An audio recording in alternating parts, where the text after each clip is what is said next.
Hello, fight fans. Welcome to another episode of More Than a Fight Podcast. This is episode 44B, you can call it, Boxing Edition. I'm your host, Jose Alfredo Alcázar, and this is your co-host, Juan. And then behind the camera, we have John.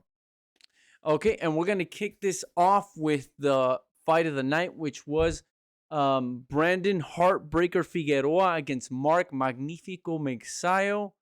Juanillo, what'd you think of this one? And when as expected, I always thought, or initially I had said, Brandon's eventually going to take over because just the pressure's going to get to Magsayo. Right. And it did, I'd say, after the 7th round. Because Magsayo I think he did a lot of unnecessary movements at first, which got him tired.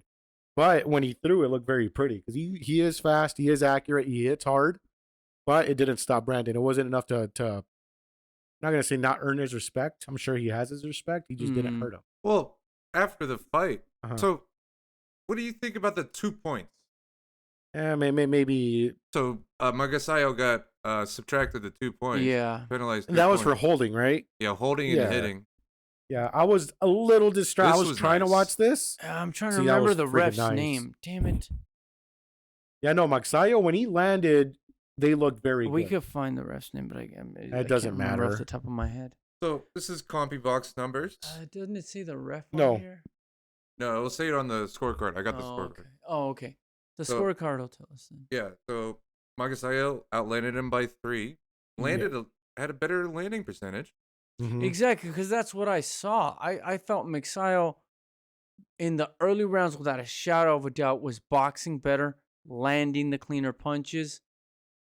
So that's why at the end, when you come to the scorecard, I was perplexed by how wide the Dude, one judge only gave Magsayo 2 rounds, 2 and 3. Insane. No, that makes even no sense. Figueroa in the press conference said, or I think maybe in an interview after, they thought it was a lot closer than the scorecard. Dude, but the 2 other judges gave 3 rounds, and it was the same round. Taylor.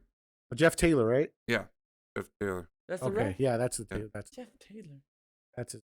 Oh. The California guy with the tan. Yeah, these scorecards, in my opinion, no, I don't agree. Even if Figueroa agrees with it, he says that no, these aren't the right scorecards. No, Magsayo won I felt few the rounds scoring in was, between. again, as boxing always does, there's a good fight, and then scoring fucks it up. I felt the right man won, but the scorecards were horrible. There's no way that should have been the outcome as far as the score is concerned. Magsayo put on a great first half of the fight, and then Figueroa does what he always does, and he's just relentless, and he's going to throw punches and bunches from angles you just don't see coming, and that's what he did. But to score it that wide is insane.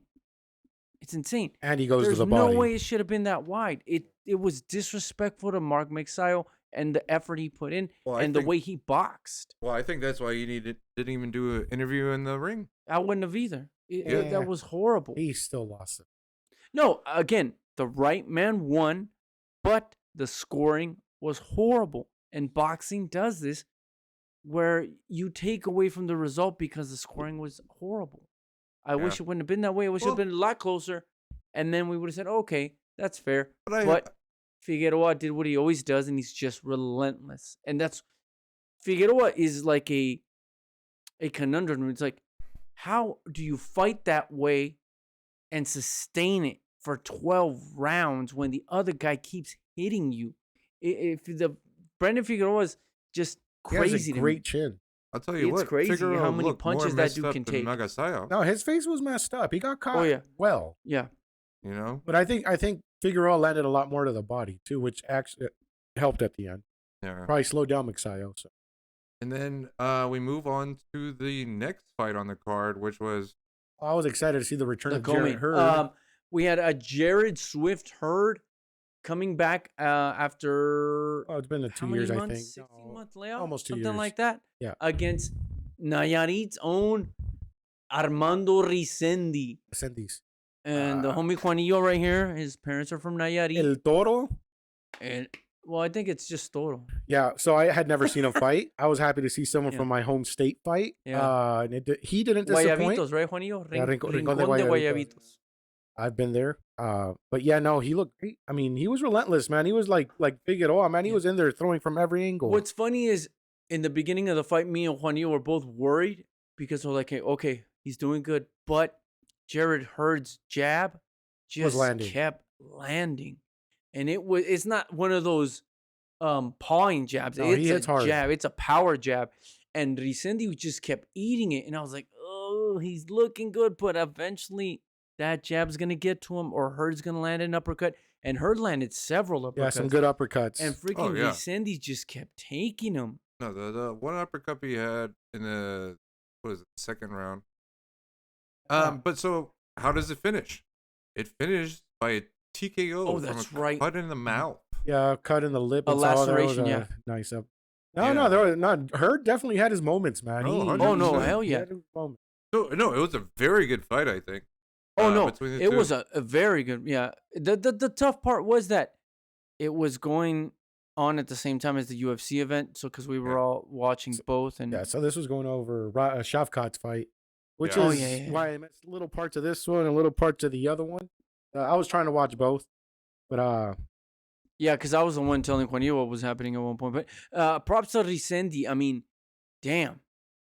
Like I posted on our social media thing, we got some new blood in the middleweight division which has been needing it desperately. But really quick, I want to ask you guys, what do you think Jarrett Swift Hurd should do? Keep going. he's not totally done. I mean, I don't. Hey, little ring rust Little against ring a very rust, yeah, maybe. tough opponent, right? A Do very you think tough he's going to opponent. become a gatekeeper? Let's just slow down here. Okay? I don't think he's gonna be champ again. That's all. All right. If I'm Golden Boy, I'm like, can I get Jarrett Swift Hurd for El de Tijuana? Munguia? Munguia. No, Munguia's If past I'm that. Golden Boy, I'm like, let me get Jarrett Swift Hurd. No, He's past that. He should be fighting for the title already. I know, Yeah. but because they don't seem to want to put him in the ring with a champion. we should. We gotta call it what it is. We gotta call it what it Munguia's is. fighting Bivol. Munguia is not fighting the champions. Fighting So Bivol. if you're gonna stall him, go get Jarrett Swift Hurd. But if I'm Jarrett Swift Hurd, don't take that fight. Let's see that. All right. And then the other fight on the card we had. Elijah Garcia against Amilcar Vidal. Vidal. Yeah, Two Vidal. middleweights, both undefeated. Amilcar on the left from Uruguay. Garcia from Whitman, Arizona, which I had never heard of. Yeah, but it was a And- quick day in the office. This was a good fight, though. As long as it lasted, it was a good fight. Vidal won the. I think. Yeah, it was Vidal up 2 gave rounds as to good 1. as he took, but Yeah. Garcia just wouldn't stop. He was pressure. Broke him right there. But Vidal landed some solid shots on Garcia, and he busted his nose at one point. Yeah. 19-year-old, by the way. 19 Taking years on an old. undefeated dude at 19. And I mean, Vidal had 27 fights under his belt, so it's not like he fought some scrub at 19. Because his goal, and he said it, is to become champion at 21 years old. Or by the time he's 21, I should say. Wish him the best. I don't know. I haven't But seen it again, this is at middleweight as well. And I'm excited now because now we got potentially 2 new, fresh, young fighters at middleweight that want to fight the top guys. And I say that because if Garcia wants to become a champion at 21, he's got to fight some of the top guys. They did this one and the other one, so the 2 guys could fight, right? No, they won't do that. But Resendiz versus PBC is homeboy. smart enough not to do that. Why not? Let him fucking. But they can get G, though, because now isn't Triple G with PBC now? I thought Triple G had a fight on. No, but what I mean is, he's going to beat Lara. Come on. You don't. You do really that. think it is Landy Lara? Lara beat Canelo? Remember? Yeah, that's one of the dumbest things. Well, it's Okay, a lot of not people one of say the he did. dumbest things. It's just people who don't like Canelo say that Lara won, which he didn't. All right, yeah. But anyway. No, but Triple G coming back to a fight against Lara, I think it's gonna be much tougher than he think is. A lot of move. Yeah.